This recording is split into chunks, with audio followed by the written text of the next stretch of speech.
नमस्कार मित्रांनो, ही गाय गेल्या 4-5 दिवसापासून काही खात नव्हती आणि रिकम्बन्सी आपण ज्याला म्हणतो की जनावर एका जागेवर बसल्यानंतर त्याला उठताही येत नाही अशी त्याची परिस्थिती होती।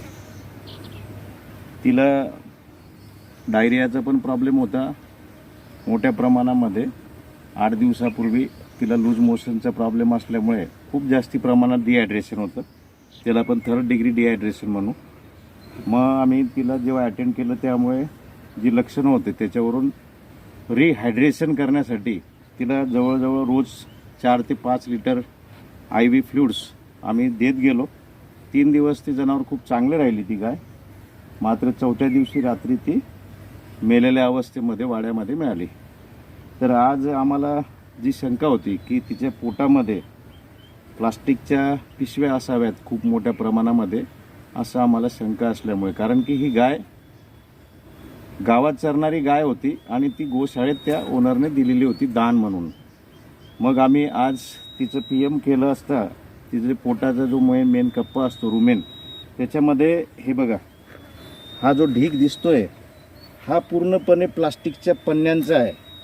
याच्यामध्ये या अशा प्रकारे प्लास्टिकच्या पन्न्या या एकमेकामध्ये गुफल्या गेलेल्या आहेत कंप्लीट, आणि हे अंदाजे जवळजवळ साधारणपणे 25 ते 30 किलोच्या आसपास प्लास्टिकच्या या पिशव्या एकत्रितपणे गुफलेल्या आहेत।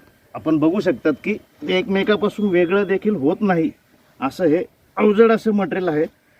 पोटाचा जवळजवळ 90 ते 95% भाग या प्लास्टिकमुळे व्यापला गेला असल्यामुळे जनावर चारा काय ते 10% जागा जी पोटाची रिकामी आहे त्याच्यामध्ये तो थोडाफार काही दिवस जगला असेल, थोडे दिवस, परंतु शेवटी या पन्न्यांनी गाईचा दुर्दैवी अंत घेतला। माझी सर्व नागरिकांना विनंती आहे की आपल्या घरातलं जे बासी अन्न असतं ते अन्न आपण प्लास्टिकच्या पिशवीमध्ये टाकून बाहेर टाकून देतो, कचऱ्याच्या पेटीमध्ये किंवा कुठल्या तरी ओपन स्पेसमध्ये, आणि मग हे फिरणारी जी जनावरं असतात ही अन्नाच्या शोधामध्ये त्या प्लास्टिकच्या पिशवीत, तिला ते स्मेलमुळे कळतं की याच्यात अन्न आहे, परंतु त्या प्लास्टिकच्या पिशवीतून ते अन्न सेपरेट करून प्लास्टिकची पिशवी बाजूला करणं काय त्याला पॉसिबल नाही होत। त्याच्यामुळे बऱ्यापैकी पिशवी सकट तशा प्रकारचं उष्ट अन्न जनावर खात राहते। खाता खाता मग ज्यावेळेस अशी परिस्थिती निर्माण होते त्यावेळेस इंडायजेशन, ॲसिडोसिस, लूज मोशन्स असे प्रॉब्लेम